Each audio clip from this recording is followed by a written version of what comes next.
այդ հեթանոս ժողովուրդը, որ պաշտել է շատ աստվածների, օրինակ ընդեղ Սանդարամետ, ընդեղ չգիտեմ Վանատու, չգիտեմ ասես բաներ, բայց ես 3 գլխավորին եմ բերել։ Արամազդ, ով է սա։ Արամազդ, հայոց դիցարանի գերագույն աստվածը, երկնքի եւ երկրի արարիչը ըստ հայ ժողովրդի, երկրի արարիչը բոլոր աստվածների հայրը, որը համապատասխանում է հունական ուրեմն Զևսին, հաջորդը։ Անահիտ, ալելույա։ Անահիտ, սենց աստվածել ենք ունեցել։ Մեզ մոտ միշտ սենց է, շատ լնի քիչ չլնի։ Անահիտ, մայրության, արգասավորության և պտղաբերության ամենասիրված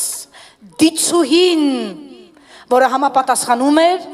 Արտեմիսին։ Տեղն եք բերում, հաջորդը նայեք։ Վահագն, սրա մասին լսել եք, Վահագն, կրակի, կայծակի, ամպրոպի ու պատերազմի աստված, որը համապատասխանում էր Հերակլեսին։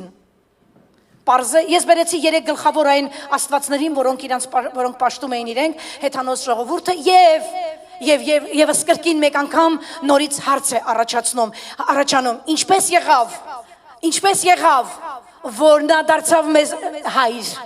ինչպես եղավ, Քրիստոս Հիսուսի թափած արյան շնորհիվ, նրա հայրը դարձավ նաև մեր հայրը և մենք այսօր Քրիստոսի միջոցով, այո, ասում ենք հայր մեր, որ երկնքում ես։